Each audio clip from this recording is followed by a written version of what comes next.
Rendez-vous à 9h na Kinshasa, na café politique, ezali kaka libre débat, manaka na bino, confiance renouvelée, bayi Kongomani de partout. Na ndenge bozali ko pesa biso ta na lito ina bino na miso pour que to communiquer bino o ezali évolution et actualité na mboka sur le comment makambo ezali ko évoluer, na réflexion na bayi Kongomani o bazala kana biso tout autour ya plateau pour nous permettre bino bo se faire une idée na lolenge kani mboka ezali ko kambama. Mama na lisolo to ko beta lelo na libre débat etali mingi ba remise reprise au esalemi au sein ba ministère au connaître ba changement Vital Kamerhe oaye na ngambo ya économie na vice primature na ye a annoncé ba grande réforme pour nous relancer économie congolaise, entre autres grandes nouvelles les alliés à l'obéité à zo ko s'impliquer personnellement pour na baisse ya ba prix avec l'unité à tous les Congolais. Est-ce que ça est possible, à quel délai, à quelle échéance, comment ça doit se faire ba réforme oye a lingi ko prôner pour nous relancer l'économie? Est-ce que ekozala no lenge kan ekozala le bienvenu parce que mo ko reconnaître que bato nyonso basala ka ba réforme bazala bien compris te souvent ba aïssa kabango pour ko yina été a linginde à relancer l'économie ya mboka? Comment il va se faire? La productivité ou ezali très faible na mboka. Est-ce que Kamerhe est à mesure de relancer les défis na ngonga lelo pe ami badeto kozongela mayo ezali réunion ya conseil de sécurité ou tu conseil ma aussi il y a insécurité à République démocratique du Congo na partie orientale na ye au RDC azali kosenga que mission ya ONU topé MONUSCO et Joami Nakati ya RDC et sengeli comme mission offensive paix d'appui au FRDC na ngonga lelo. Est-ce que tu revoir à la baisse ba ambition na biso ya kosenga retrait définitif ya MONUSCO et Joami Nakati ya RDC? Est-ce que tu koluka ba solution ebele en même temps ndenge ba lobana le poto qui trop embrasse mal étreinte ko réfléchir na bayi Kongomani bazali na ngai tout autour ya ba CG na tozali na coordonnateur topé secrétaire national adjoint en charge ya jeunesse ya SID ya Martin Fayulu Madidi mwana mboka Yves Badioko azali na biso longo pe tozali na le troisième intellectuel Yakabe Yakamwanga le prophète politique mwana mboka Mwendela Bwenda Papi Dioso ali na biso elongo moko ya bayi coordonnateur ya SDP au cadre ya Aldeko e Kamami na mwana mboka Adel Kainda tozali pe na moko ya bayi communicateur ya Kamerhe le visionnaire moko ya bayi président plutôt ya association Kamerhe le visionnaire pe communicateur ya INC mwana mboka Nestor Okoko ali na biso elongo na bangonde toko soda mai politique ya ngonga lelo pe elenge mwana mboka Herman Mumbani Kisi moko ya bayi au cadre ya PPRD azali ko rejoindre biso akamati mwa retard moke en attendant toko funga la possibilité na mwana mboka Papi Dioso tozui bonne nouvelle pour na ba Kongomani na gouvernement ya Sama 2 Jean-Pierre Bemba ça qui remise et reprise na ya mokolo à lobby Vital Kamerhe pays compris mais va faire qui plus tourner vers Kamerhe parce que économie qui t'a mboka zali virer plutôt les yeux sont visés vers ye nde annoncé biso ba grande réforme oye sengeli ya sala na secteur na ye entre autres annoncé ko kita ba prix ya ba produit ya ba denrée ya première nécessité pour na bayi Kongomani. Est-ce que ezali faisable na ngonga lelo pour na Vital Kamerhe na ba défi ezali kozela?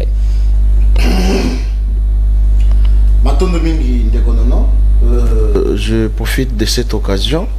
Il y a Kopesa Mbote na ba Kongomani banso ba bazuli bakuna bango ya kolanda biso na mokolo ya lelo surtout bande kona biso ya internet ba o balinga kabiso na ba o balinga kabiso te mbote bipai wapi bazali mbote na bakinois pe bakinoise mbote na ba patriote nyonso membre ya Alliance des démocrates chrétiens du Congo oye kambami na mwana mboka Smith Kapenda l'honorable dont l'autorité morale et excellence Adel Kainda Maïna oyo tozali ko féliciter pour la reconduction nae na kati ya gouvernement Samade na ko bosana te bande konanga tokuta na bango na plateau bazali ya momesano Yves Badioko nandeko na biso Nestor ya UNC ndeko nono na ibsako toujours je ne peux pas commencer émission nanga na bosana bande konanga ya forgeron oyo bazali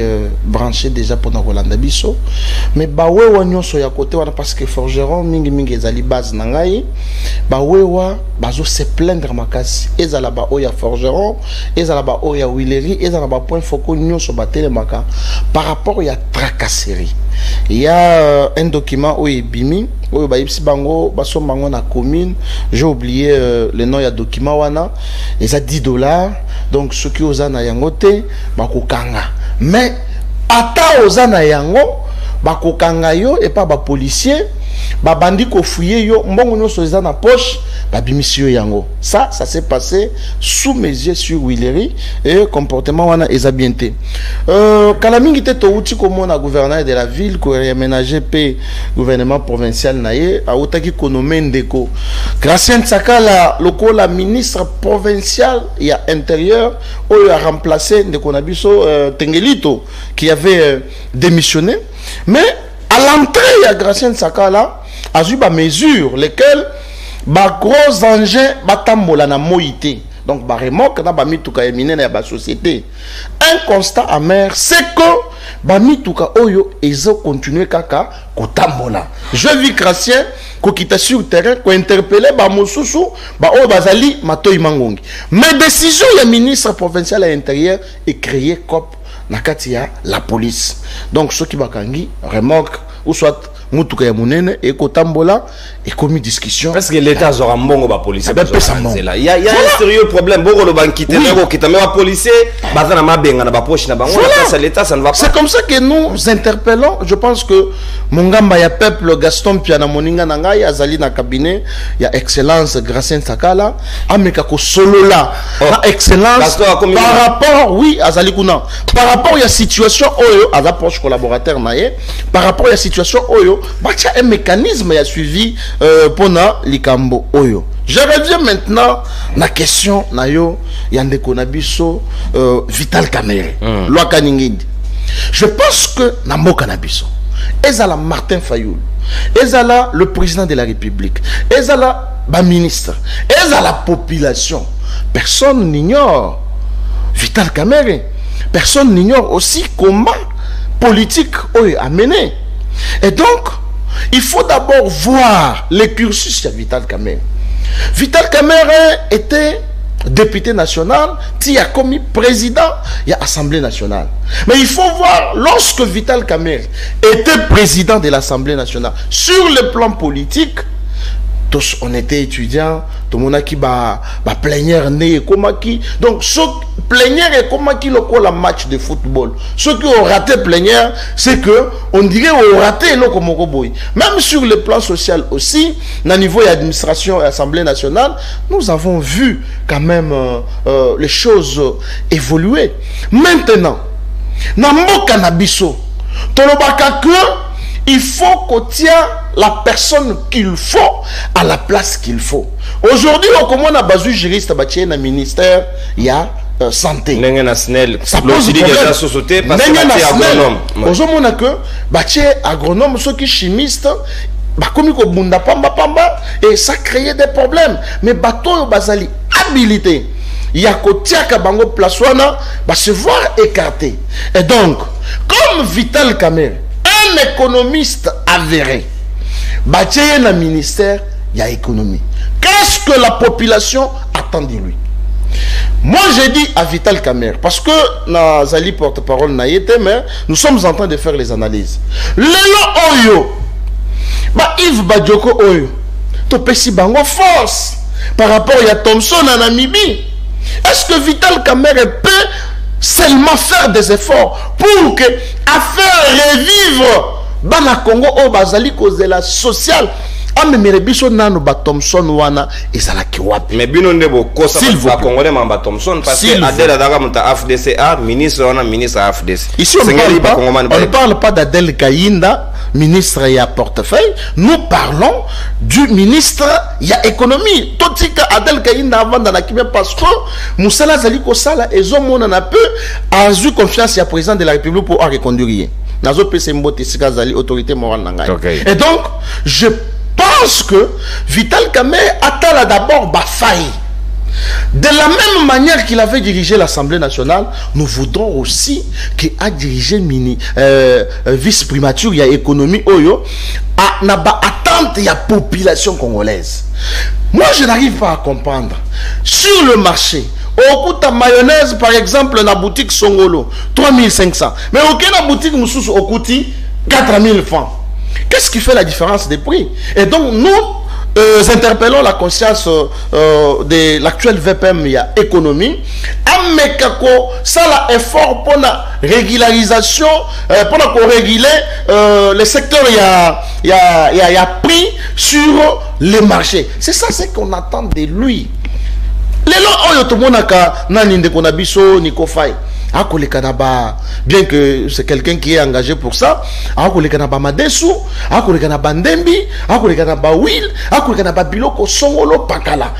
que nous ne pouvons pas prendre des mesures palliatives pour que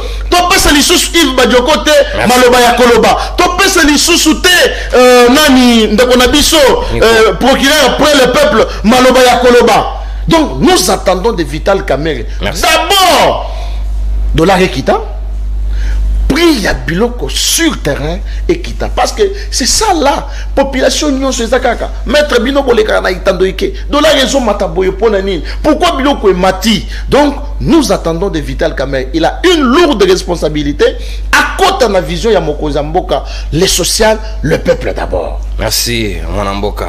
Papi Diosso, le troisième intellectuel Yakabe Akamwanga, le social et le peuple d'abord. Où est allé vision ya Mokonzi Mboka, Félix Antoine Tshisekedi Tshilombo. Bayi Kongomani numéro est allé affiché na baya logo ya libre débat plus 240 plus 243 81 0244 539 pona baningo bako landa biso en direct na TNT pe na BlueSat baningo bako landa biso na mikila bapaya États-Unis, Asie, Océanie bino nano to tcheli bino appel en direct était sur YouTube et sengeli bo patienter muketo za kota la faisabilité na partie technique. Mon Mboka Yves Badioko, Vital Kamerhe annoncé en pompe que sengeli ajoba mesure draconienne pour que prix équitable sur le marché parce que ba Congoman ba supporter situation avec de grandes réformes sur le plan économique.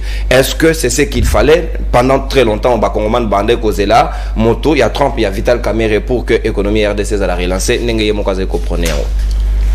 Merci Minginde Konono pour l'invitation. Kassinaya wana pas sinamotema parce que hier aux alentours il y a 15h siège Nabiso Ezraki vandalisé. Encore vandalisé par qui? Par des individus se réclamant de l'UDPS. Balataki ba t-shirt na effigie Yandeko Peter Kazadi, le nouveau ministre ya intérieur. To lobby ba situation to koloba chaque fois to déposer ba plainte nandenge mais la situation ne change pas et zo évolué. En fin de compte toro se prendre en charge ndenge musée Albaka Yemoko pour epanabiso pe bilenge bazali epanabiso pe banambibali bazali oyo tozali capable ya ko se défendre en cas d'attaque ya ndenge wana na rappeler da bande konabiso ya IDPS que pour na États-Unis qui n'a pas la guerre en Irak. Donc, ce qui situation, ils ont continué, on connaît les responsables, ils ont dit que les Konabiso et IDPS, Balingi, Kimiate, Bamisana na désordre, Bako continue à désordre. Nous décomptons plusieurs blessés sérieux, des blessés graves, parmi les résistants Nabiso, aux IP, vandalisme, il y a siège Nabiso. Mais, tu as déposé sous plainte, tu as ticate pour les légalistes, mais cette fois nous disons que nous sommes capables aussi de se défendre comme la loi nous y autorise. Maman Nalikambo Lobi avant na kota kuna na rappelé na bande konabiso ce qui le 23 janvier na minuit élection et salimité 23 janvier 2024 élection et salimité torokene na transition sans déco Félix Tshisekedi voilà to ko lobango to ko martelango to rappelango na bande konabiso na bayi kongomani nyoso ndeko na ngai avant na kota makambo spécifique ya ndeko Vital Kamerhe ce côté du gouvernement Ndeko Félix Tshisekedi na ibite ndenge ni ya kokamba makabu na ye. Bon, likambo zupe na nyamu na ndenga muibi et c'est normal que ba difficulté okutana na ndenge wana mingi. Nous aurons 3 gouvernements dans le gouvernement moko. Pour nani ntolobi boye parce que ba pôle et influence dans le gouvernement na komi misato. To komi na pôle influence ya Ndeko Vital Kamerhe na batunaye. To komi na pôle influence ya Jean-Pierre Mbemba na batunaye to comme na pôle influence au batikali wana bokozala peut-être et pas ya ndeko Félix Tshisekedi kasi sama lukonde ye asara musala pété mona na raté donc hier kozala wana kaka ndenge premier ministre figurant oui un protocolaire sikoyo na ndenge wana ndeko Félix Tshisekedi ako kanisa ko kamba mboka ndenge nini donc chaque ministre a koningana ni ko référer nanu na autorité morale naie na kati ya gouvernement avant azwa ba action comme na ndenge mbutu ekoti parce que nyonso wana ndeko Félix Tshisekedi alingaka tande équipe ya campagne naie a anticiper à préparer équipe à campagne to équipe à glissement pour y a deux options soit organiser ba élection na ndenge bulu eke soit ba sali nini ba glisser yango nde a tie gouvernement wana en place kasi biso to kota la bango otuni biso a soki ba kongomani ba kozela nini na gouvernement ba kongomani ba kozela le côté na gouvernement mobimba tina ndeko Vital Kamerhe ata konenga lobi ko baisser prix na marché aux ala profitable pour na ba kongomani na kamwa ba lobi ke awa o wana ya zaye économiste ya kafu makambo lobi ka première annonce na déjà et ko lakisa que azali économiste ya kafu te parce que pour baisser les prix sur na marché na biso il y a un élément fondamental les prix respectent la règle de l'offre et de la demande ce qui offre ça muke demande des amakasi et puis aux akara likolo donc c'est à dire que sur le plan économique ce qui balingi pena base en influence il faut créer les conditions pour lesquelles ba prix ekobaisser na balobande ko Vital Kamerhe jamais ba prix ekobaisser na ba promesse te yepa bandi susu alandi le kolande ko Félix Tshisekedi na ba promesse oyo et kokisama ekokokisama te ndeko nanga rappelé à likamba Mpiodi où on est on à likamba Mpiodi yoko to rappeler Mpiodi zaki responsabilité à ndeko Vital Kamerhe te kasi procès 100 jours 58 millions na biso ekenda wapi je rappelle na bandeko nanga obali na plateau que la justice elobaki bazali na ba preuve te yangonde bazui décision ana kasi balobi te ke mbongo ebungaki te balobi te ke mutu songo to pakola yibaki mbongo te balobi des preuves mingi exactement on connaît tous que on ezaki procès moko allez procès moko politique bayebi nde bakokaba mboka pona ko bayebaki nde bakosala ngo pona kozoba peuple congolais kasi moi je m'interroge sur des gens sur la dignité autoke ozanango pona nini boni bande kona biso ba Vital Kamerhe ba kende kokota gouvernement ndenge wana ye qui se voyait déjà présidentiable na accord na bango ba signé on a eu des pèses alors bien privilégier intérêt général pas des intérêts personnels privilégier intérêt général ça veut pas dire que yo moko il faut dans la fonction là ba pesi yo fonction kotinda mutu pona ni batini mutu tu te rends compte que tout dans le gouvernement moko tout dans ba président il y a ba parti politique ba secrétaire généraux il y a parti politique na ba militant na kati ya parti politique na kati ya gouvernement mais c'est extrêmement grave ouais pena toyu boyu moko basali na kati ya gouvernement sangisa de mauvais goût na oke ba balobi basaki moi il y a tous monde na makambo madame Kainda ngana tuni les entreprises du portefeuille ils ont la situation nini oko saluer fort il y a des Kainda les entreprises du portefeuille ils ont la situation dramatique toko lela makamasnen est-ce que bande kona biso il y a entreprise au bazan portefeuille dans la situation moko o elongo bani non c'est-à-dire que l'ensemble de gouvernement l'ensemble de la société ils ont des conditions moko extrêmement difficiles là OK moko papi Diosso lobi aller le social ya congolais donc en 4 ans papi Diosso lobi que les prix n'ont jamais été régulés. C'est ça quand ndeko Vital Kamerhe né aye lelo a ko réguler ba prix sur le marché ndeko nangai oko lo makama dollar bo beti biso makele là au réserve de chance bon si ko dollar ko mataka pona nini ndeko parce que kokiti sa prix est supposé aussi qu'on maîtriser taux inflation à dollar na marché mais oui tout ça yamo na lo bake ndeko Vital Kamerhe aye déjà na ba promesse o ko simba te ndeko nangai soki bo produire kalipa misatu batu baza 6 basenga lipa na ato sali ndenge nini ba réforme ndenge nini lipa na ko za kaka cher.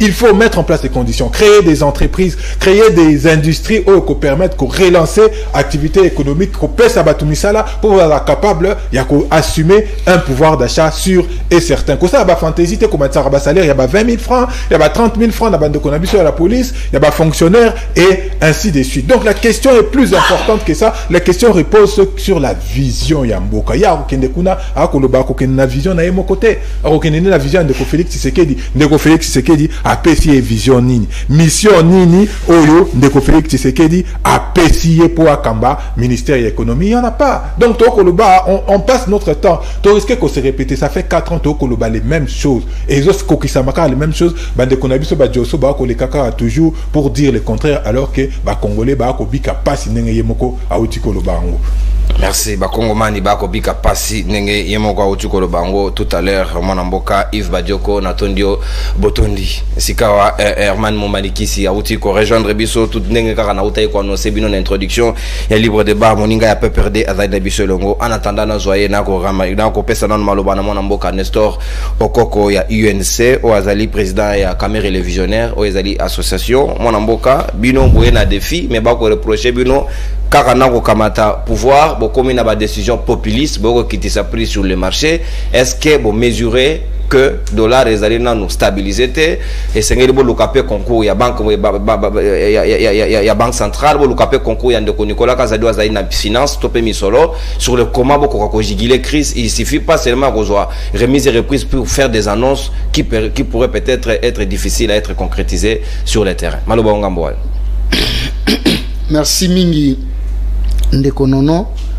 Na pesi mbote na baye nyonso toza kokabola na bango plateau na tongo na lelo na pesi pe ba kongomani nyonso mbote bipai bazali bao bazana bongandanga baye bazana bojala ngandanjika na ngandanjika kuna na nkwadi baye baza kuna na kabinda pe na kibombo epana ngana manyema tozali elongo pe baye bazana masisi baye bazana kati ya pasi kina salamabila na salamabila baye baza konyokwama nzambe azali likolo ya ekolo Kongo pe asi apambola yango kasi yambo ete nakende kuna naza na mwa eloko moko ya pasi omoni mokonzi ya mboka kamera zio na kabinete ndeko biso toza kosalela nde ekolo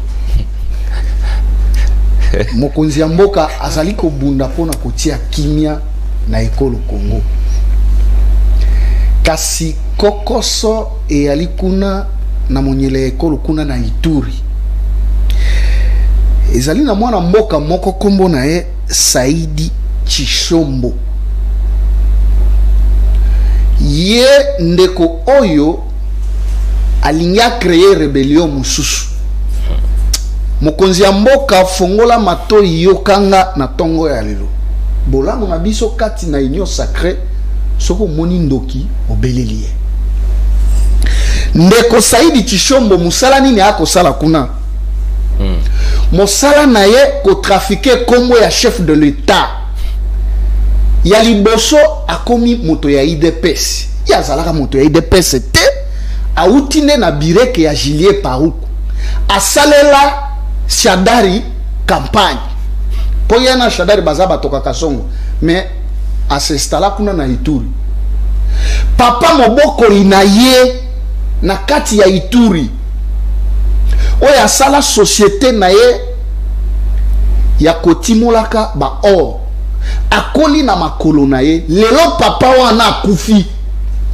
moto wana aza na coopérative na ye baza plus de 10 000 personnes na kati ya Zamba ba kotimolaka wolo to bengi exploitation artisanale bayali na mikana na bango mais papa wana kokufa na ende ko Saida alongwe Kinshasa alongwe Ituri aye na Kinshasa ye eloko ya liboso amikomisi moto ya IDPS akangi photo na mokonzi ya mboka photo wana nde akotambolaka nango na ba bureau ya bakonzi pona ko influencer po ba pesa ye ba permis d'exploitation na esika ya mabele ya papa wana bana ya papa wana ba kolela les seuls documents officiels wa zala ngweza photo ya mokonzi ya mboka oyo bakota na ko préciser photo bakota na mokonzi ya mboka exacte que non yende akomi collaborateur à mokonzi ya mboka bakota mokolo bayambaka ba fédéral nyonso ya pays na palais de la nation ya IDPS ya pays te ezaki secrétaire général nini tout ça ba ne photo wana akotambolaka na ngo na ba institution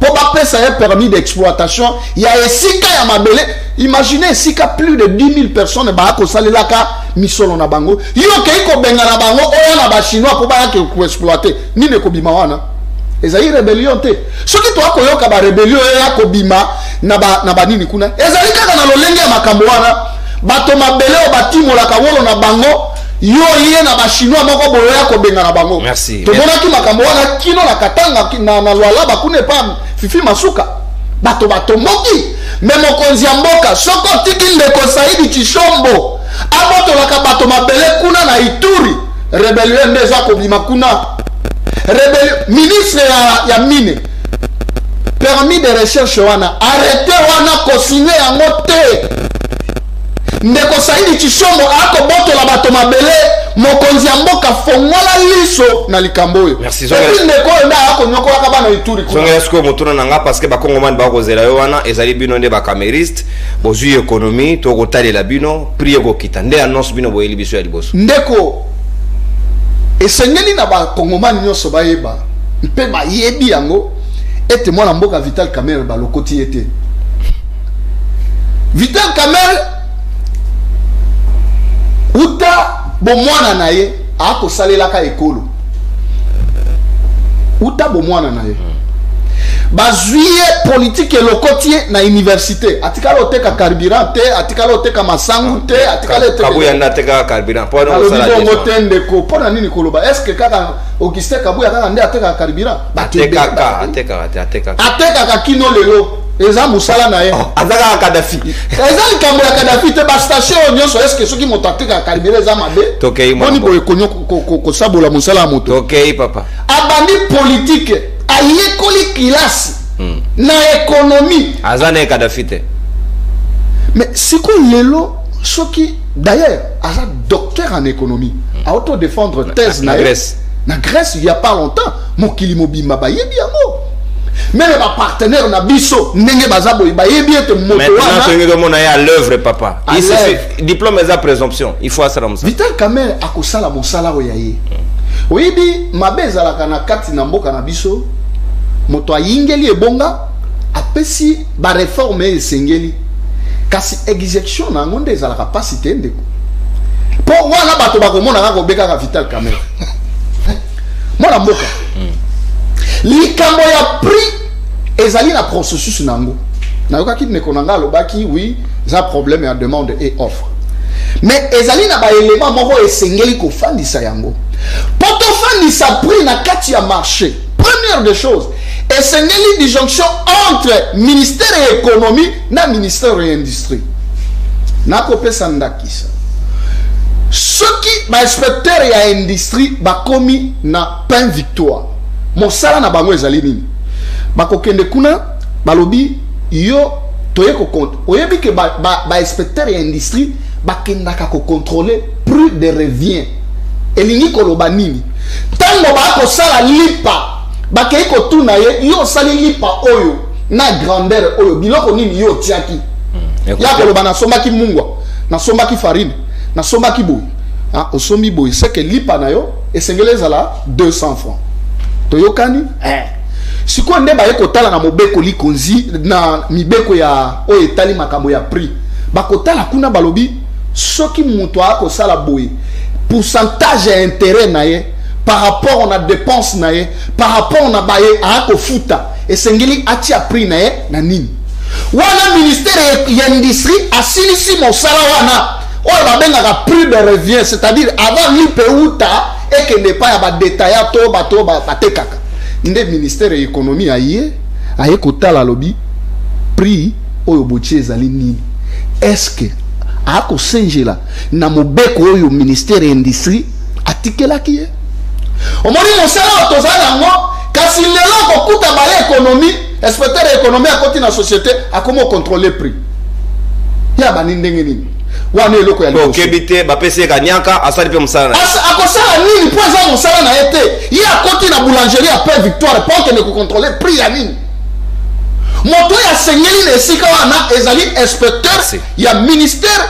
ya industrie nakoya odéborde déjà tala chrono gestion ya temps papa tala chrono mais finalement est-ce que finalement te gestion de temps mais tikela na mwana na otika yo ndenge nini s'il vous plaît ndeko Nestor na ko songela tala odéborde déjà il faut respecter chrono ero ko loba ozoko dénoncer mais makambo économie ezosenga makambo ebele fale na wolo pour stabiliser prix ya soki production to sonela ngonga te caméra ko mona ona ndako donc esengeli o réduire temps na yo na era biscuit la madame mingi parce que comme dans 8 minutes baninga baswa na 7 donc on a réduit en déjà morceau d'information mon mboka mumanikisi Herman boye mala mon libre débat avant na zonga baninga pour la deuxième thématique na biso ya mokolo alelo est-ce que yo ozali d'accord na lolenge caméra azuli fauteuil na ye na économie parce que azali chevronné a EBP secteur yango malamu mais annoncé biso déjà ba grande réforme sengeli entre autres ko baisser ba prix sur le marché a resenga pe concours ya bayi Kongomani est-ce que c'est faisable na delo etike di bango 8 mois pratiquement c'est faisable.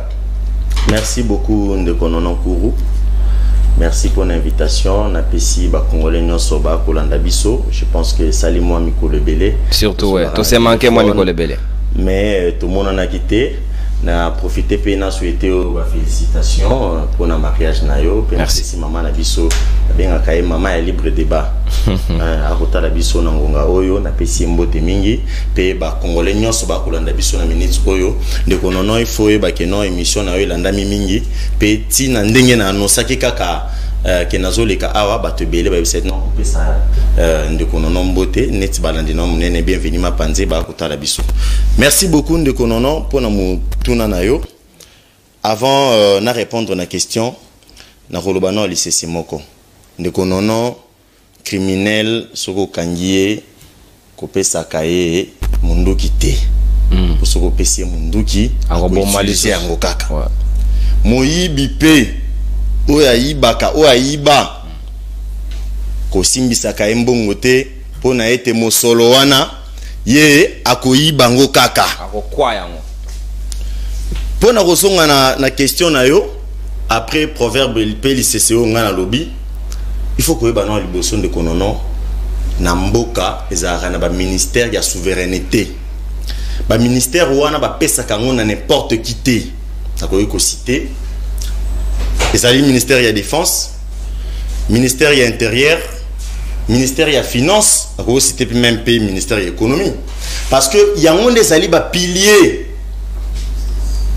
Ndeko Tshisekedi Félix, lobaki le peuple d'abord. Bato bakoye ko simba le peuple d'abord na ministère ya souveraineté wana ezali ministère ya économie na ministère ya finance.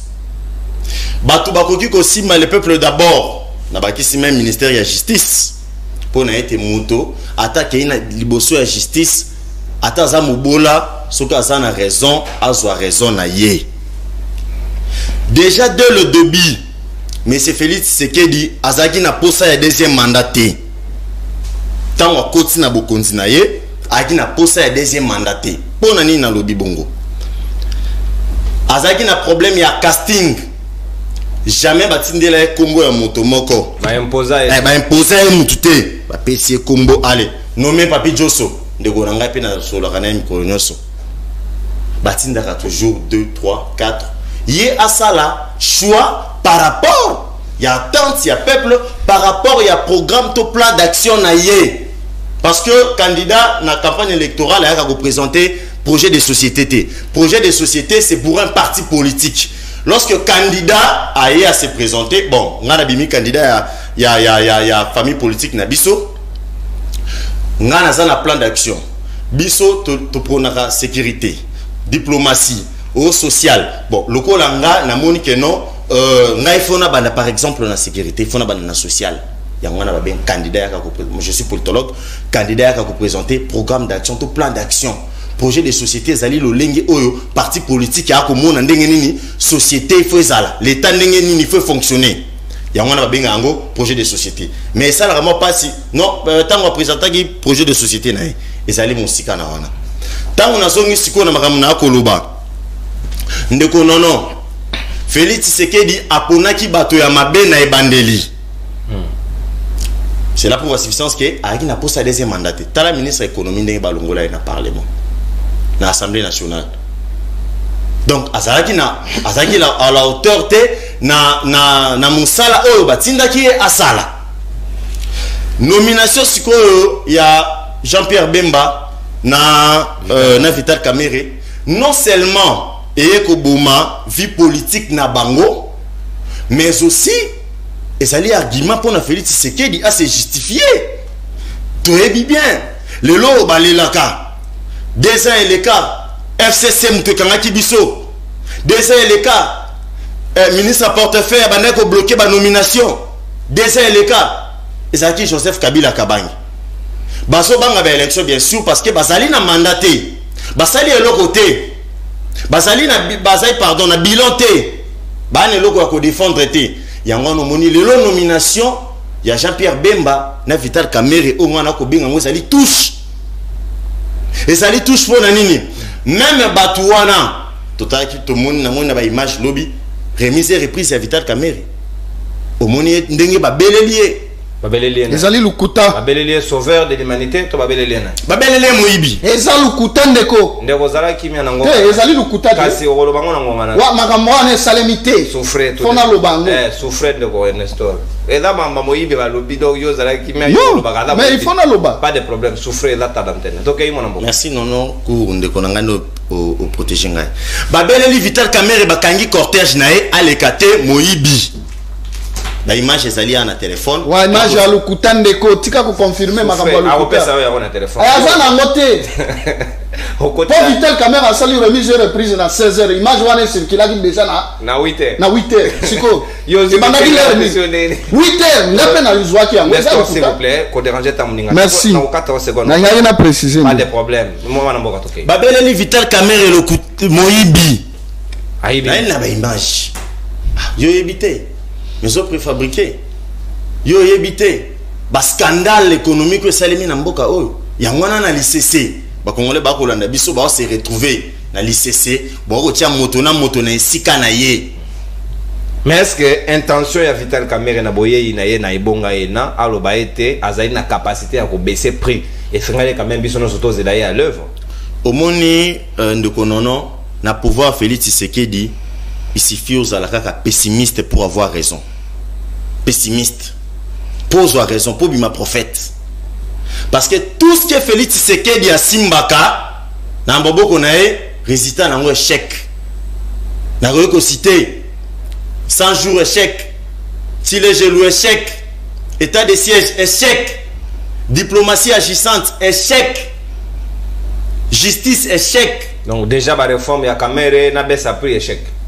Tokoki ko zela eloko malamu te na Vital Kamerhe parce que mutu oyo na lobengo na ebandeli mutu aza na posa ya ko gagner match akokotsa mbamoko ba joueur makasi akozela te minute asuka wana sali stratégie ya Félix Tshisekedi pona ko diembela ko se justifier Bemba lobara ke non yeba imoto na PC défense bomoni Kamerhe lobara ke non ye économiste na PC économie bomoni bo pesa nga deuxième mandat peuple congolais à comprendre que non Félix Tshisekedi yemoko ali na posa ya deuxième mandat te. Merci. Azali na posa ya ko continuer te. Yangwana na minute oyo peuple congolais a koki ko selelo ko malamu te. Merci. Venant et pas Vital Kamerhe to Jean-Pierre Bemba biso to ko lota kaka élection na ko senga na ba congolais nyoso ba ko tala ngai na ngunga oyo. Tolérance mon amboka. C'est quoi ça? Tolérance. Tu déranges l'émission monsieur. OK, une mon amboka man. Chité wana.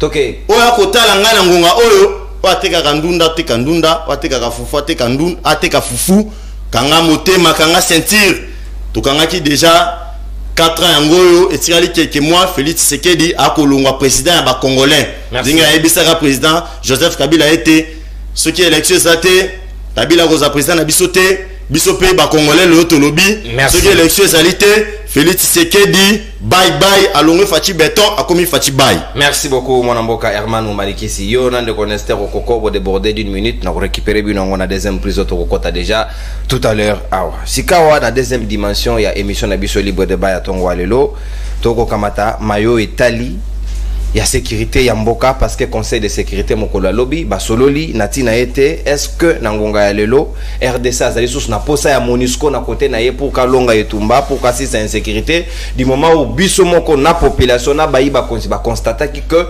MONUSCO ezali à la hauteur ya ba mission na été plus de 20 ans awa basali résultat o elongo banité est-ce que mwana mboka papi Dioso biso représentant na biso na conseil de sécurité azali ko senga que esengel na MONUSCO ba renouveler mandat pesa ye mission ya sika ba renouveler mission na ye et comme une mission offensive à l'appui na bayi FRDC est-ce que zali solution efficace pour aussi cette insécurité ou bien sengelek na biso to réformer armée na biso pesa bango misolo elongo bani pour que to sili samayo etali insécurité na partie orientale. Merci beaucoup, mon Congo. Oui. Merci beaucoup, je vais respecter mon temps. Mais je salue d'abord mon ami Herman Oyaotiko Kota. Mais tant qu'Ozo Kota, j'ai vu un esprit à Ferdinand Kambere en lui. Oh, oui. Comment ça? Mais je voudrais que vous protégiez un gars de peur que Moutonangaï Abambanga Moulangité. Pour nous, on a poche naïa ko vimba na bité ni neza na kati. Téléphone. Lorsque Herman azoloba na ba scandale économique, abosani que ndeko na ye Bocha achola na mayawa 30 millions ya mbongo wa SNEL sans procès ni poursuite. Ce qu'il faut dire au peuple congolais, le pouvoir, il y a Tshisekedi, il y a pouvoir révélateur. Pouvoir, il y a dénonciation. Pouvoir, il y a découverte. Il y a makambo mabe, bango basala, babomambo kabatiango par terre. Herman alobi, likambo ya scandale économique toujours. Banani baboma ba entreprise ya l'État. Poto comme kobenga bango ba canard boiteux. Banani baboma ba port privé et public ya l'État pour construire ba port privé. Banani batika ba hôpitaux ya l'État na ba condition ya mabe pour construire ba hôpitaux na bango privé. Banani batika population congolaise sans hébergement pour batonga kashamata na kingakati. Où est le kingakati ya congolais? Si et seulement si ba promesse ya Félix Tshisekedi eza échoué ndenge ya uti koloba. Mais est-ce que promesse ya Joseph Kabila et ça ekokisama? Joseph Kabila à la Kabiso dans chaque province à l'époque nous avions 10 provinces plus Alors rebondir. Plus la ville de Kinshasa, aucune université n'a été construite. Est-ce que 5 chansons et réussi ça qui? Chantier. Chanson, papa. La révolution de la modernité. Et Simbaki. Parce que nous avons vu des pancartes partout. TGV, autoroute. Est-ce que Batikala Kotongata 0,1 km, il y a autoroute? Parce que Félix Azo promettre à Kokisate. À promettre que le cours, la gratuité de l'enseignement est une disposition constitutionnelle, mais il va mettre ça en place. Et Kokisama, toi et Kokisama. Alors, Negolobi Batindaka. Baliste pour la nomination, 3 personnes. Il a raison. Mais qui lui a dit que na baliste oyo ba makambo basalaki pour que ba nommer ba nouvelle tête entrant oyo batinaki ya kombo Vital Kamerhe moko. Asa membre du gouvernement, azalaki parmi ba consulter. On en voit toujours 3 noms. C'est ce qui a été respecté. Mais le pouvoir discrétionnaire du chef de l'État est tombé sur Vital Kamerhe. C'est ce qui est simité, c'est la vitale. Le chef doit s'assumer. Batindaki, Moutounoko, Vital Kamerhe. Ce qui est le Kouta. Comment on a l'occasion? Ce n'est pas possible. Ce qui a le but que Mouyibi n'a d'abord, Adage Naïmoko, Azoko maîtrise en côté. A le bien, Toyoki est le côté. A Bengi Vital Kamerhe Mouyibi. C'est que Bengi justice à Moka Mouyibi. Parce que l'état de droit donc question ici ne veut pas seulement dire qu'il faut bakanga mutu bachana makala. L'état de droit veut aussi dire que bakani mutu ba juger. Ce qui justice a moni que il faut libérer mutu. C'est seule la justice qui doit juger, condamner et acquitter. Tel est le cas pour Vital Kamerhe. Mais pourquoi la justice donne sa décision? Yo ya kobeka Vital Kamerhe Mouyibi. Ndekonangai Yves Badioko. Vous savez, j'ai toujours salué l'intelligence à Yves, mon ami. Mais positionnement politique n'a rien des obomaye. Au comment on a un argumentaire qui est solide, mais qui est émaillé de beaucoup de mensonges. Tant que Bassani marche, Batouya, Ligue des grands détourneurs, Yamatata Pony, na Batouya, Ensemble pour les Katanga. Mais ma membre a décidé de Moukebaï. Je n'ai pas vu Yves Badioko passer à la télévision pour condamner les actes de vandalisme. Il y a ma membre a décidé. Qui vous a dit que ce sont les membres de l'IDPS qui ont vandalisé parti CD? Nakati ya siège na bango ni neza nakati pour pas qu'ils ne vandaliser. Parce que eza ekotakama et dindakawana. Ni neza nakati. Même pas de chaises. Les gars wana komona kaka bazo teka tumba ko liboso. Donc c'est toi y a la télévision t'es pour ça. Parce que tu as 2 minutes parce que c'est un bon récupérer. Alors s'il vous plaît oui, na tika na 2 minutes. Il fallait récupérer une minute. Merci beaucoup. OK. Tala ndekonanga soki tozolo baba entreprise ya portefeuille. Va à la maison verte, mon cher ami. Maison verte. À la maison verte. Kende on s'informer au moins demander les agents et cadres. Il y a le ministère de l'entreprise. Nazo ya sikoyo na moto. Moi, je ne crois pas que ça, c'est une solution pour renouveler, pour modifier mission il y a MONUSCO ici, la Congo. Moi, j'aurais souhaité que nous soyons autour d'une table pour restructurer l'armée Nabiso. Pour que ça force. Biso Mokoto a organisé sur le plan sécuritaire. Parce que nous avons découvert qu'à travers la diplomatie agitante, mais agissante, il y a président de la République. Agitante pourquoi? Parce qu'elle a agité la communauté internationale. Aujourd'hui, nous voyons les émissaires internationaux qui font des tours dans le Congo. Voilà la diplomatie qui a agité. Voilà la diplomatie qui a agi. Aujourd'hui, nous avons découvert que la communauté internationale est hypocrite. Ils ont joué double jeu. Bazo créé au moins une vidéo ils ont circulé un blanc à outil koloba par rapport à la mission au Kabila Zaki nango pona ko bomamboka a signé contrat de 45 à si c'est 30 ans si je ne m'abuse pour que Batouan n'a pas exploité ba minerai la biso. Le péché à Félix Tshisekedi parce qu'à lobby vous occupez ces territoires depuis plus de 20 ans et vous exploitez nos minerais. Merci. Il est temps maintenant que Boti Kayango. Félix a la volonté.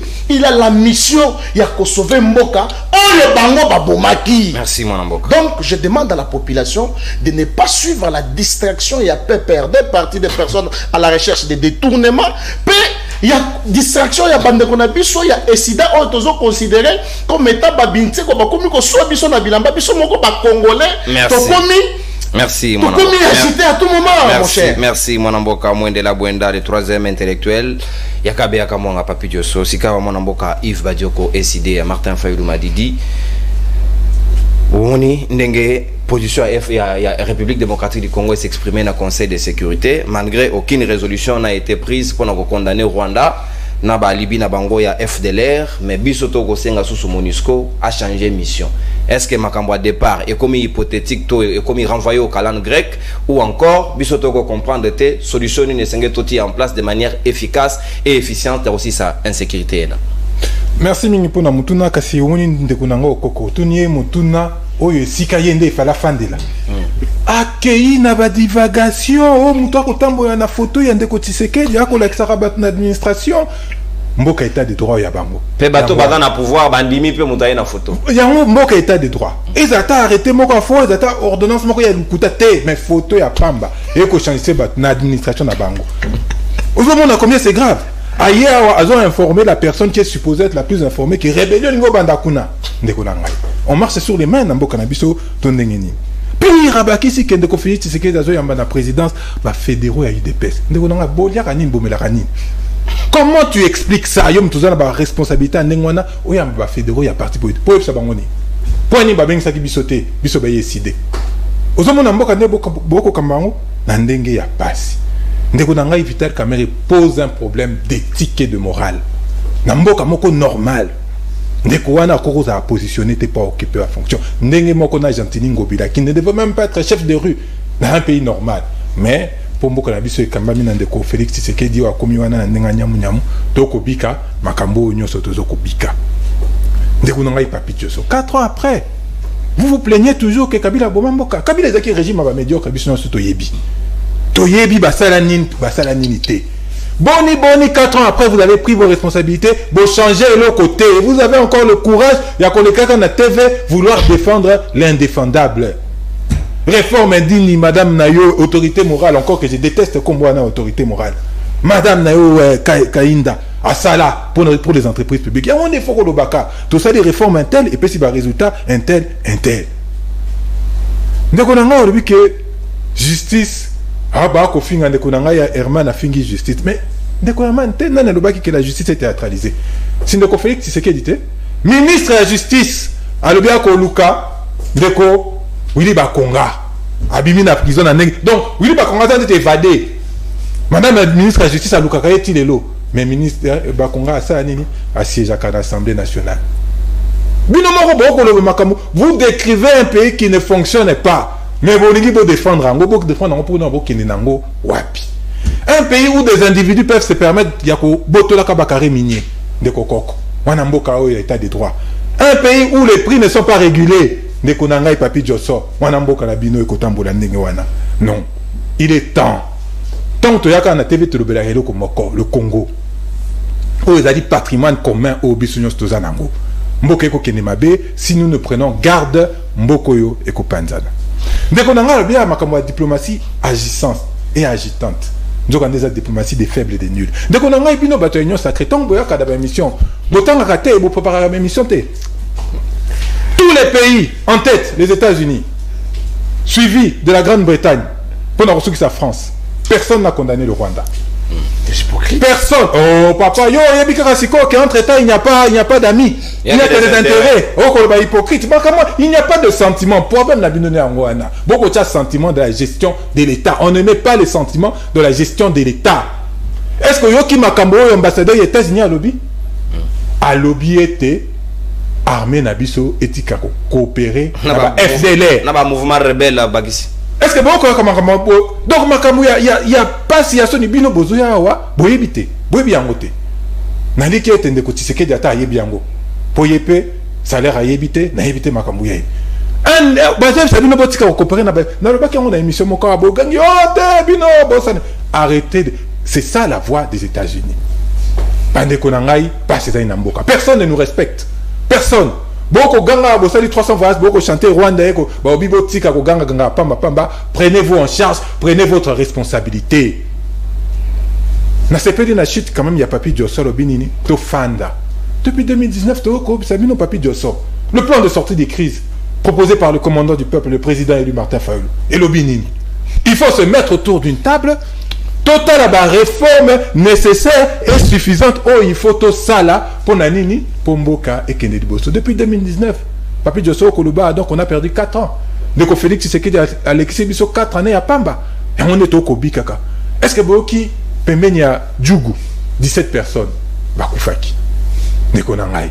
Il est temps de faire des réformes courageuses. Il est temps de s'assumer. Il est temps que Ndeko Félix Tshisekedi n'ait échec naïza patant boé aloba bandeko nangai na meka ki nazaki na volonté negmino bolobaka. Azaki na volonté kasi makoki ndezanga ngai na démissionner, na se déporter. Parce que ceux qui toujours continuent boé, sikoyo la MONUSCO qui représentait l'ensemble de la communauté internationale et yaki anamboka na biso comme force de maintien de la paix. Ba moko balobi que toko quitté, nous nous tournons maintenant vers l'EAC, une petite communauté où il y a Afrique de l'Est.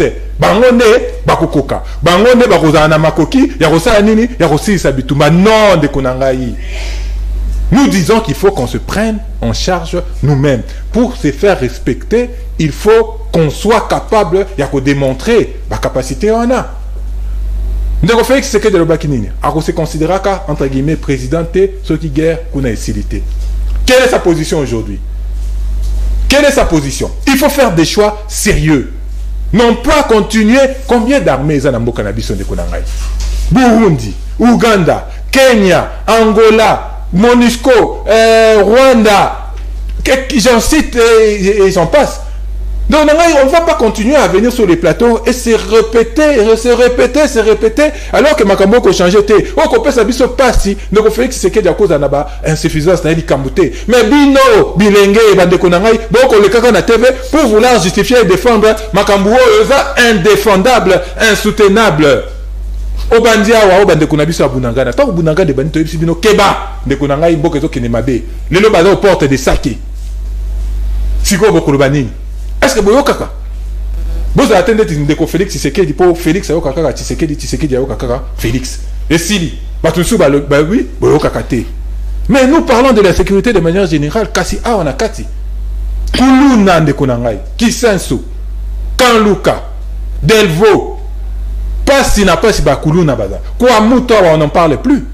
Mais bitumbezongi kuna, batba kokufa. Qu'est-ce que vous faites de concret pour Namboka et Kende Liboso? Merci. Dès qu'on aurait causé un macoquet, ça problème T. Faire des erreurs, c'est humain, mais persévérer dans l'erreur, c'est diabolique. Merci. Et on est encore répété, il y a Rutshuru, il y a Kibumba, partout à Nabo, Kabiso, pas cité pour te comprendre que Bandeko, changer la situation.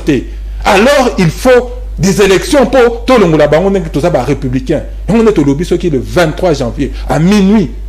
Merci. Donc, on fait ce qu'ils ont organisé l'élection de transition sans lui. Merci, mon amboka. Bon, récupérer ta d'antenne, na papi Diosso, na reta, bozaki nangwa 1 minute, na récupérer Balinga. 6 minutes, pas de dépassement, pas de débordement, parce que tout à l'heure, et Sengel Tozo a quelques réactions pour te prélever température, il y a Bakongoma, na banda, sur le comment, bazali ko réfléchir, numéro Zali Nassé à libre débat, il y a cash à libre débat, et Sengel Libo réagir tout à l'heure, et Souki na 39, Bobengi Bisso, na Lombango Penza, Opesi Makanis Nabino, na Mayoto Kolobela tout à l'heure. Mon amboka Nestor Okoko, Ozali na 6 minutes, pas de débordement. Bonne gestion en temps et vous avez moumi sur côté d'un sujet. Est-ce que les lots monisques commis sous solution pour n'abisso du moment où bisson nous refita qui en gros est-ce que tu commis kolunga une chose et son contraire ou bien tu bossani malobo Antonio Guterres a outé rappeler bisso que bazali na ba armes sophistiquées le la bayi M23. Merci beaucoup mon amboka nono. Awa nako rappeler na ndeko nanga ya PPRD était na yokaki koloba awa ke azali politologue, c'est-à-dire ayekola bakilas atanga, mais eloko ya kokamu ayebi kotala te ke moto oyo bafundie basambisie pe alongi abimi akwei na mebate. Tant on a koloba boy parce que abengi mwana mboka Vital Kamerhe moyibi ye au moment que justice ya mboka oyo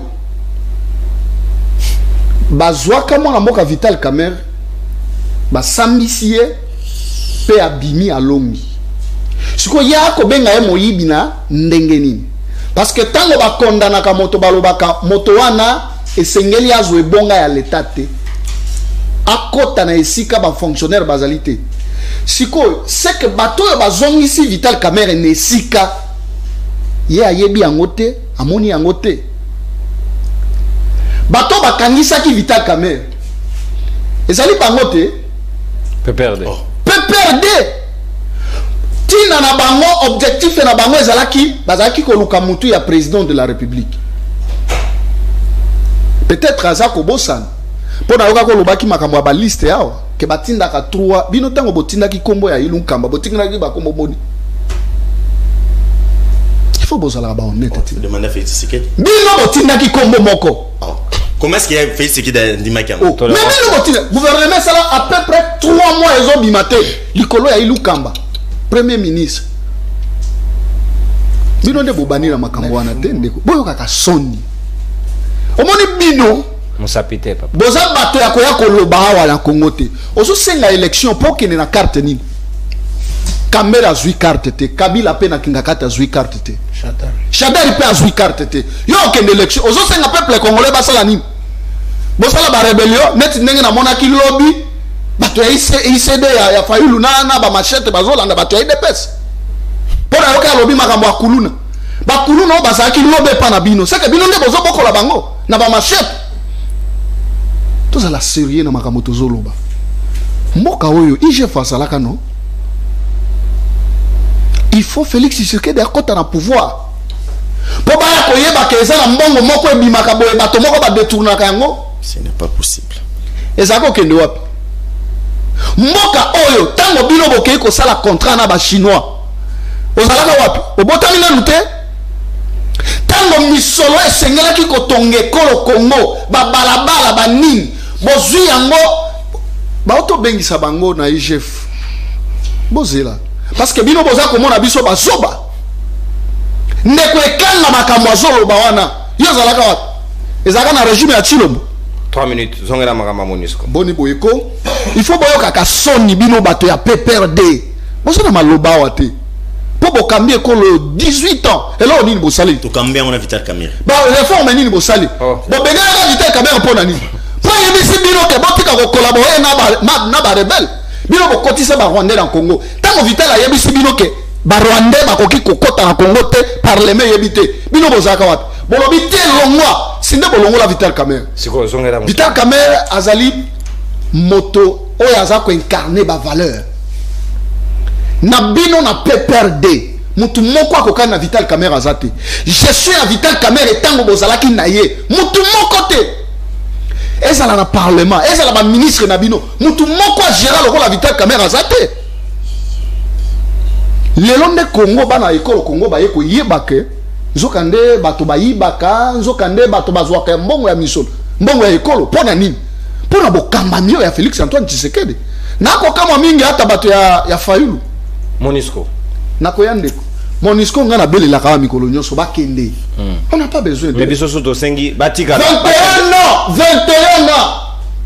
Baye na Congo.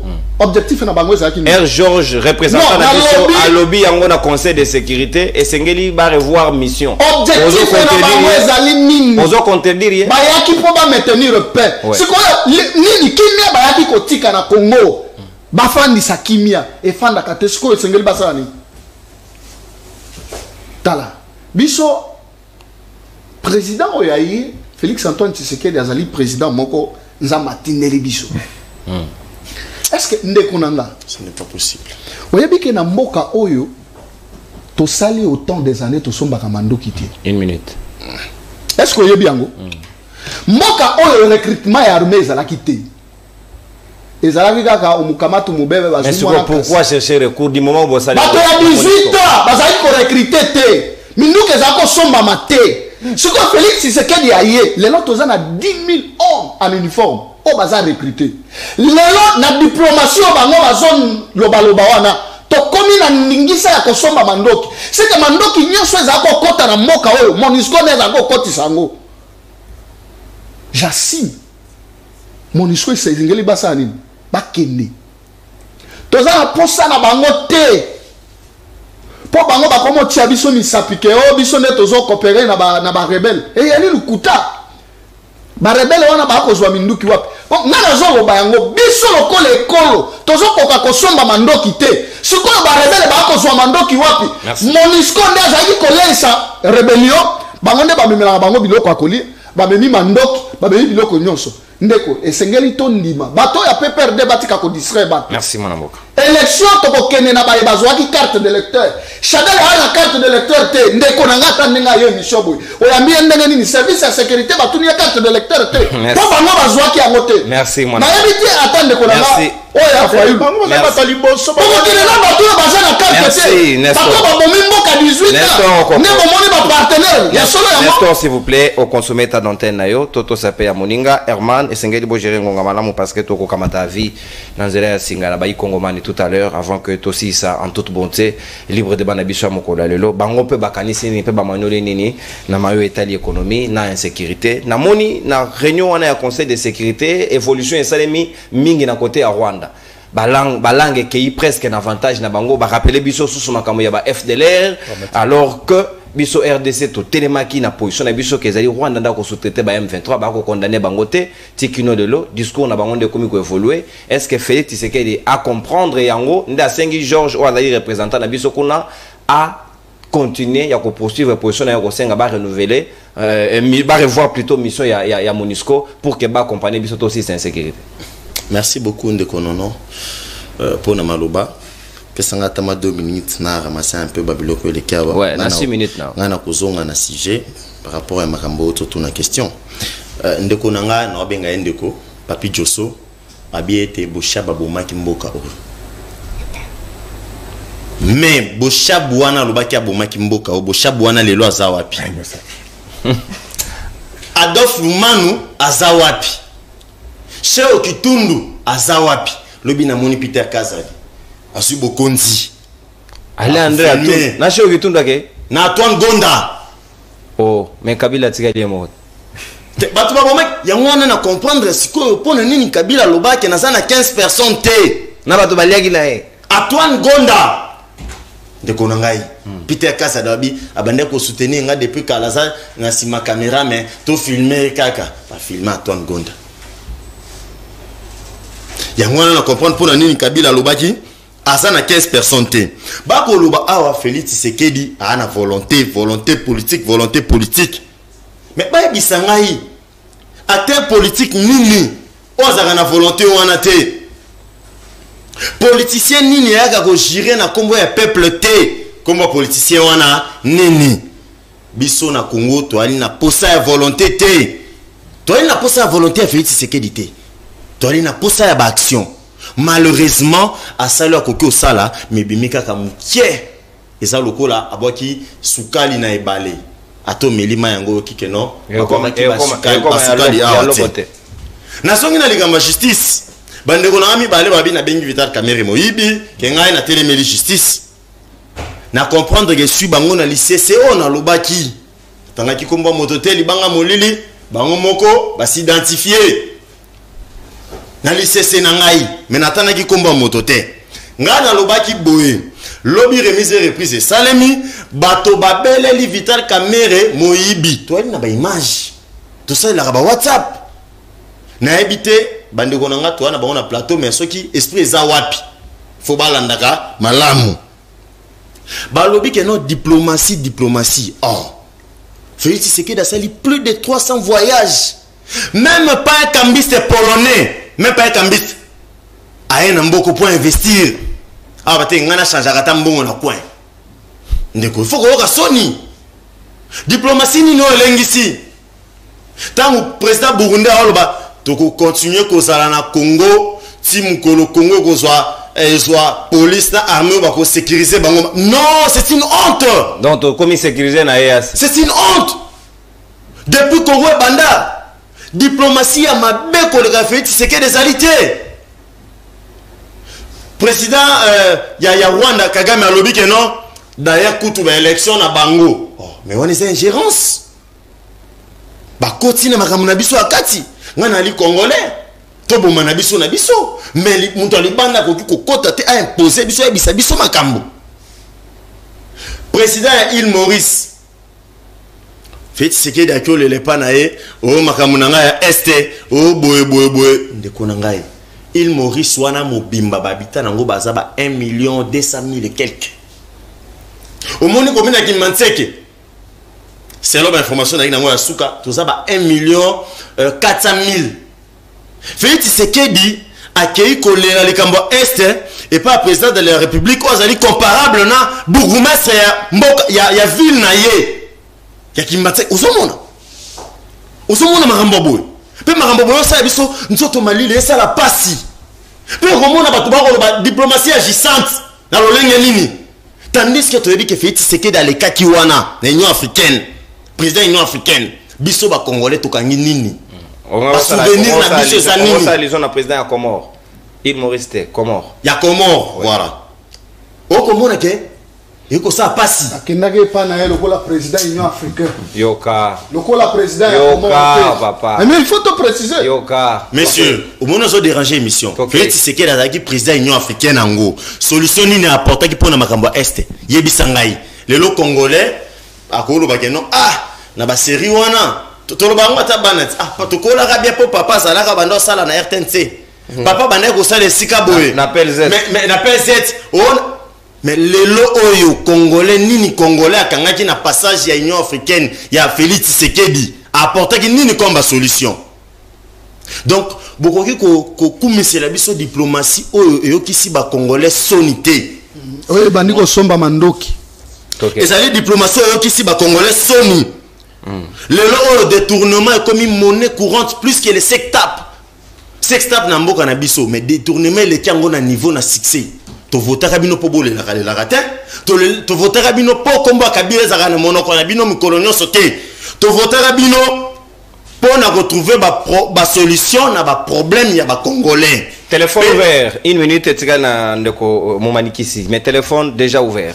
Donc pour na citer Vital Kamerhe a travaillé na Joseph Kabila Mbalebele même mbongo na ya futaki na 2018 azaki na ministre na Kangoudi ministre budget yo muto avita kame okoki ko lobate parce que ça va dimension mususu na lobate pona nini yo kate papa yenda yebisinga que na lobate pona nini non mais interactivité za bon yem musala ni ngane na opesa ministre nani yalo tous ça appelle s'il vous plaît to kay Herman Chit ozo mona ke Vital Kamerhe lelo c'est makambo ya Monisco c'est un procès politique ali moto oyo lelo oyo na terrain politique na marché politique merci asu consommable était on a compté na assez 6 minutes non 6 minutes non chrono na lobby tolérance na ozongela oui yango na bisa bino bonne gestion attends toko kamata non ba Congo mani sima na ozongela bino webi ka ndengeleka soki na ozonga na ozongela bonjour libre débat vraiment les gens de l'IDPS ils doivent partir Oboya Olingate, nous les étudiants, nous allons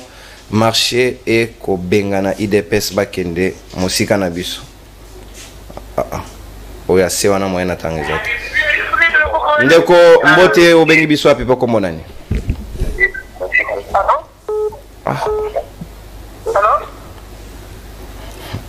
Bengi biso to biso pardon. Bonjour libre débat. Vital Kamerhe n'est pas un modèle de son état. Comme on a au comédie biso zappé madame en attendant l'appel. Bonjour grand nono, très bonne émission. Nous vous suivons depuis Campem avec Coco Gillienne et Cicéron Boudinda Nkwasongo, mon ami d'enfance et ton petit et Ken c'est qui? Moumanzembe, voilà. Na pesibino mbote libota mama José na papa Trifon. Allô ndeko obengi biso wapi pe kombo nani? Allô? Ah ba Congo mani vraiment.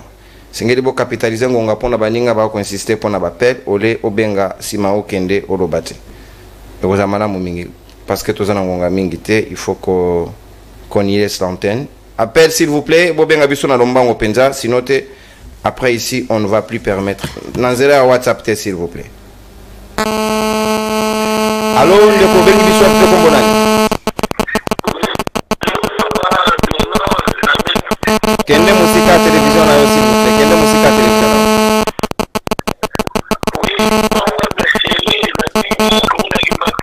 Oui, kende kende ko emi makanisi na yo s'il vous plaît.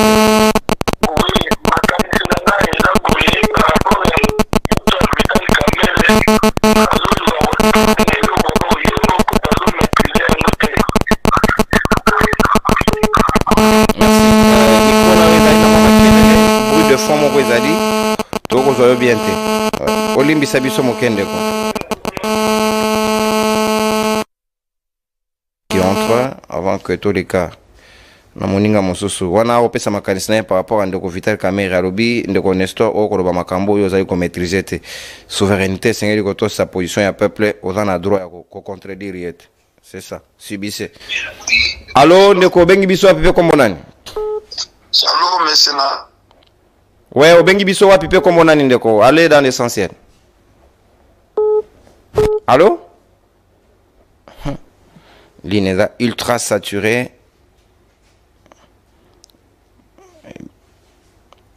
Message. Bonjour libre débat. Nafre ezo matakaka. Ezali de 39 minutes. Mais il faut bien clarifier les messages. C'est compliqué. Allô ndeko bengi biso wapi kombo nani? Oui, salut ndeko nono, bonjour. Bonjour ndeko, bengi biso ape kombo nani? Bengi lino na kikole précisément na commune. Kende musika télévision komi yo kate s'il vous plaît. Makanisi nao. Na bandeko na biso ya UDPS. Parce que le na mona ki na nini na première dans nos débats concernant loi Chani.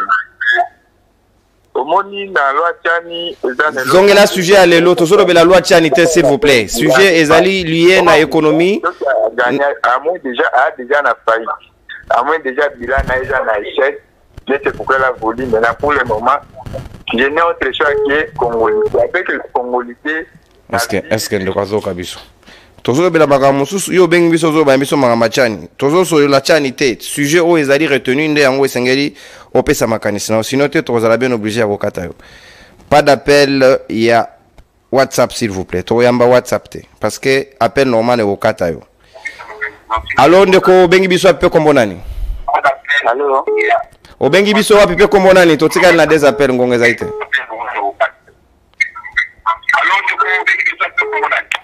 Kende musika télévision comme il landate s'il vous plaît retournez ko sala malamu te kende musika télévision na yo.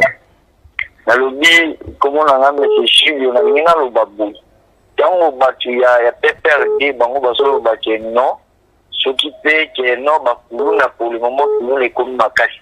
Kuluna comme makasi à travers ya ba jana ou Kabila atina puisque ba éliminer Félix. Il y a ce qui va ujana pourquoi ça n'a n'est qui n'a pas kuna ba ujana na nyonso basa pourquoi ya Kabila toba makama mabizo ça mais ça Kabila même dans ça c'est ça sali 4 ans na 4 ans Kabila sala qui est connu na sala qui parce que tali bien na 4 ans Félix au moins c'est makambi belé changer et ça c'est ce qui est kokuta ko la partie ya moment que makamwa ni sala merci ndeko et ça travers ya Kabila. Non, souveraineté à peuple. Merci Ndeko. Makanisi na sengeli ya roba yango tina suka. Yango de démocratie sengeli bo supporter ba vie ya batu nyonso. Oyo ke na faveur na yo na de faveur na yo. C'est ça la beauté de la démocratie. Un tout dernier appel parce que toza sous na ngonga mingi te. Kende musika télévision Ndeko. Mbote na yo bengi biso ape kombo nani? Mbote Ndeko, nazali Ndeko bienvenue ma panze na bomi na komi na Monga Fula. Kende musika télévision s'il vous plaît Ndeko bienvenue makanisi nao. Je soutiens mon ami Herman dans ses déclarations. C'est correct. En tout cas, Azali tout droit n'a pas désidératé à peuple. Alors, Rosa Pembeni à télévision na yo. Donc on prend le tout dernier s'il vous plaît Mouka, un peu de clémence. Le tout dernier appel. Voilà. Herman, on a membre de la famille à Bengi. Pas de problème, s'il vous plaît, s'il vous plaît. Pas de problème. C'est pas un problème, ouais. Ouais, s'il vous plaît, s'il vous plaît. Ouais, Adeline Ndeko, il n'y a pas de souci. C'est normal. Josso, il y a maman Louisa Benga, ceux qui sont sur là. Allô, Ndeko Bengi Biso, un peu comme mon ami. Makanisina, s'il vous plaît. Na Bengi Bino, na sana commune ya Ipen. Commune à Nini? Ipen. Ipen est la commune Ndeko. On a la monga fula to da ouais. Naza na Ipen vraiment côté Nangalema. La borne, l'église la borne. OK. Makanisi nanga nazo pesa nazo loba mboka tozo linga to bongisa nde mboka. Tosa na liloba moko tokende liboso po bitumba wana eponi ekolo te eponi pe parti politique te. To eloko na osenga ba congolais nyonso tosa na bomoko po mboka na biso ekende liboso. Merci maman. Merci papa. C'est très objectif. Voilà. Yango wana tozo ata président moi si na mboko pour théâtre nous soto mono. Ah papa, s'il vous plaît. Boza nigi mbangiste, boza ni mutavita. Na toni bino botonde ba yikongomani libre de be ko bina suka tokota ni lobi pona 5e numéro ya Poso Herman ngalo se rango ngalo ko consommer minute na yo. Topesa ni mbote au revoir et à la prochaine. Bye bye. Eh ouais.